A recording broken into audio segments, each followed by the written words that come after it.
All right, so 8.2, we're talking about functions for families.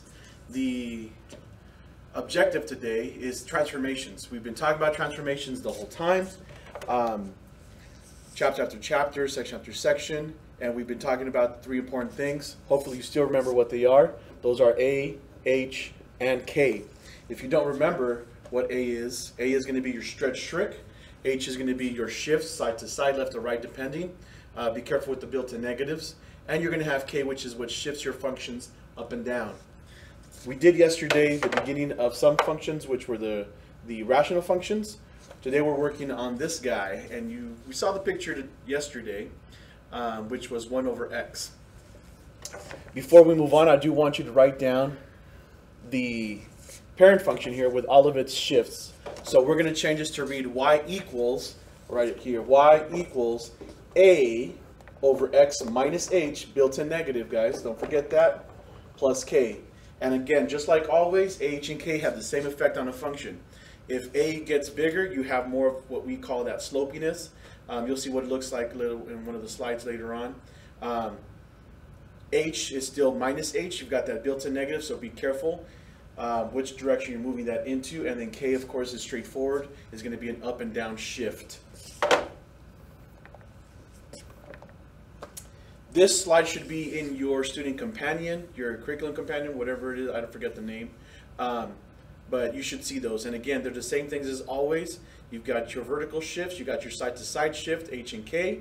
And, of course, your stretch shrink, A. It's going to be a stretch if it's greater than 1. And it's going to be a shrink if it's anything between 0 and 1. And, of course, at the very end, you see that you have all of them together. Y is equal to A over x minus h plus k. Let's get to it. Let's start by looking at the graphs of these. Now, graphing, you already have two tools that you're going to be using. You're either going to use Desmos or you can use the graphing calculator. So if I want to graph something like the graph of y equals 8 over x, I'm going to go ahead and use the 84 first. Let me minimize that. So y, let's see, I've got 1 over. So this was 8 over x. I'm just going to change that to an 8 and then click the graph. And I should take a look at what that looks like. And of course, it looks a little bit different from the other one. It's got what I would say more slope because that number is larger. Remember that it's not slopiness. This is not a line, but it is a little bit flatter than the other function would be. But that's how you graph it on the 84. Let's try the graph of y equals 12 to the x. 12 to the x I'm going to do on Desmos. That's not Desmos. It's also not 12 to the x. What is it? Oh, sorry, 12 over x. Thank you. So 12 over x. Let's go ahead and graph that real quick. 12 divided by x. And there's the picture of that. You can zoom out. You can zoom in if you want. Take a look at that. But all you're really doing away as A gets larger, this is going to start moving away from the origin, having a little bit of what we call that slopiness, less slope, or more slope, sorry, in this case, or stretch. Why am I going here? So, if you need to graph something, use Desmos, use your TI-84. Whichever one to use is just fine. But now let's talk about the identifying of the reciprocal functions. This is going to be something you're going to have to get used to and figure out, but I do want to show you what that looks like. So let's go ahead and start with this question here.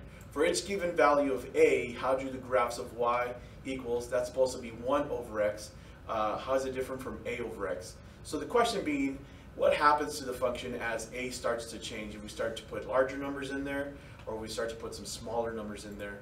And what's really cool about Desmos, guys, is that I can create this thing called a slider. I'm going to show you how to do that. I'm going to type in my function y equals, and I'm going to use a, and then divide that by x. And it's asking me, do you want to add a slider for a? Because it recognizes y and x, because those are the ones we always use. But I'm going to add slider a. And what that does, it allows me to just slide this back and forth and try out different values for the a function.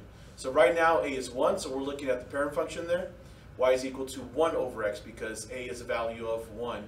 But notice what happens to the image as a gets larger. As I start to move away and make the number bigger, you'll see that those curves start to move away from the origin. So the larger, they're going to move away further and further and further. And you can kind of just, we'll push this a little bit faster, we'll move it back and forth. You'll see the smaller the number, the closer it gets to the origin there. And as I get further away from it, the farther it's going to move away from that as well. Now, question, what happens when I put a negative number in there? If I put a negative number in there, that means that the value of a is now a negative number, which causes a flip over the x-axis. So let's go ahead and move that way. And boom, there we go. So this whole thing is just flipped over the x-axis. But the same idea, the larger the number, or I should say the smaller the number in this case, the further it's going to move away from the origin. So, the larger the negative, the more it's going to move away. The closer you get, the closer it's going to move to the origin. And it just flips over when it has a positive, flips when it's got the negative, flips again, boom, boom. So there should be nothing that surprises you here as far as the behavior, as far as a stretch type shrink. You should play around with that if you have some time on your own and see what those different graphs look like. Next question here says, for an a of 1/2, how do the graphs of y equal 1 over x and y equal a over x compare? So they're saying pretty much if I made a be of 1/2, how would that compare? Well, obviously we're changing the value of a, and we already know that a is responsible for any stretch or shrink. It's going to be a stretch if the value of a is going to be bigger than 1. In this case, a is not bigger than 1. It's smaller than 1, therefore we have a shrink. And that's what we want to say. A is going to, this new function where a is 1/2 is going to shrink compared to the function of y equals 1 over x. And it's going to shrink by a factor of half. Okay, graphing a translation. Graphing a translation. We looked at a, let's take a look at h and k and their behaviors. Here we are. And look at those behaviors. So we've got this function here. It says, what's the graph of 1 over x plus 1 minus 2 look like? Again, we've already got everything in here. Our parent function is 1 over x. So a is 1. In our problem here, a is also 1. So all we really have to worry about is the values of h and k. K in this case is definitely going to be a -2. But remember that there's a built-in negative. So in order to get a +1, there had to be a minus -1. So just going to point those out over here. A, h, k. A is 1. H is a -1. And k is a -2. So if I want to talk about what that function is going to look like, or the graph of that function is going to look like, go ahead and grab, where are my pictures at? My content, pictures. Go ahead and grab one of these guys. And then let's take a look at what the graph is supposed to look like in this case. Change this setting. So now that I've identified h and k, what I'm going to do is I'm going to draw those asymptotes, those imaginary lines that we talked about that this function gets closer and closer to, but it never really touches. So let's go ahead and start with h. H is a side-to-side shift. So originally, our asymptote was here at 0, but now it's moving 1 unit to the right. Notice that in the original function it said x plus 1, but because of that built-in negative, we know that we have to go into the opposite direction. Looking at the k value, originally, let me use another color, k was 2. Originally it was at 0. It got closer and closer to the x-axis, but it never really touched it. But because k is a 2, that means that now it's going to shift down. And I didn't grab the right line. I still didn't grab the right line. Still didn't grab the right line. Let's do this. So we'll set it there. Looks like we have it right. Our k is shifted down 2 units. Our h is shifted 1. Now please understand, that blue line and the red line do not exist. They're not there. They're just there for us to guide us on what we have to do or how to sketch our graph. But at this point, and I'm not going to be very exact, it still is positive, so it's going to look like the original function. Let me use some green here. It's going to come down on this side like this, closer, closer, closer. Same idea on the left side, lower bottom, Then closer, closer, closer, boom. And there's what our image should look like. So if we take away the red line and the blue line, then we'd be left with what the green function looks like. So just track where your asymptotes are at. H and K are going to be a good indicator of where those should be. Moving it down, move it left, right, depending on what H and K are. Again, blue line, red line are not really there. These are these imaginary lines we call asymptotes. So again, here's another example. And hopefully you're pausing before I go on. There's no need for me to stand here and just be quiet for a while. Again, so just based off of this original function, I can see that I have a shift up. It's still the original 1 over x, as you can see by this function. But I'm going to look for the vertical shift. So there's a vertical shift. I'm seeing that I have to move the function up 6 units. It used to be, I'm going to try to go out further a little bit this time. It used to be here at 0. I'm going to have to move it up 6 units. So there's 1, 2, 3, 4, 5, 6. So there's one of the asymptotes. It's changed. Now for h, I've got x minus 4. Even though it reads a minus 4, there's that built-in negative, which means that my graph should shift to the right in the positive direction. And it says that's a 4. So it used to be, let me use another color. I'll use red this time. It used to be here at the, what we call the y-axis, or x equals 0, but we're shifting that guy to the right, if I could use my fingers correctly. 1, 2, 3, 4. So now, when it used to have an origin at 0, 0, now we can say that the origin's kind of been moved, not to that position, but up here, where the two lines intersect each other. So then again, we can just go there and sketch our graph. It's going to come down really, really close, and then move back really, really close. Same idea over on the left lower side. So it's going to do something like that. So there's your sketches. Track those asymptotes. That's going to be the biggest help that you can get is from the asymptotes where H and K exist. Okay, writing the equation of a transformation. Writing the equation of a transformation. So here we were sketching them. Let's go the other way. They're going to give us a graph, and we want to figure out what the function's supposed to look like, what the equation, if you will, of this is supposed to be. Now, this is based on the fact that the mother function here is a y equals 2 to the x. So y is equal to 2 over x.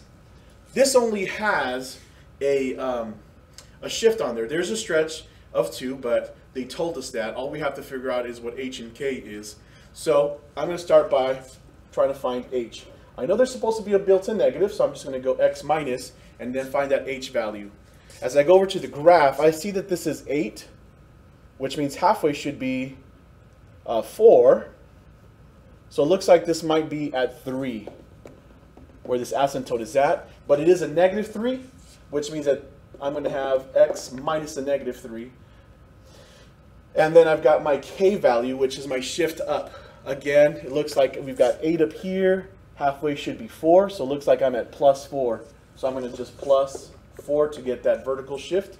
And I'm just going to clean up the denominator here of this ratio. Y is equal to 2 over x plus 3, because negative times a negative is a positive. And then finally plus 4. And what I end up with is the equation of this function. Actually, it's the equation. It wants, yeah, we'll leave it as equation form. So there we go. Let's try that again. Here's one for you to do. Pause the video, and you guys can continue from there.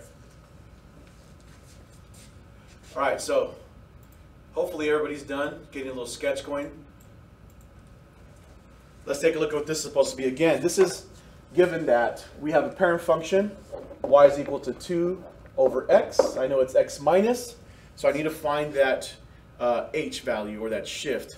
Again, I've got 4 here. Halfway should be a 2, so this is going to be at 1. It is a positive 1, so I only need to put a 1 here. Don't need that negative this time.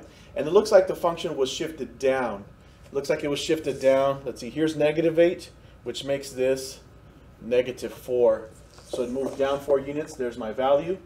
Just clean this up a little bit. I've got y is equal to 2 over x minus 1 minus 4. And once again, there is the function based off this graph, or the equation of this graph. All right, graphing a translation. Graphing a translation. I think I might have missed something here.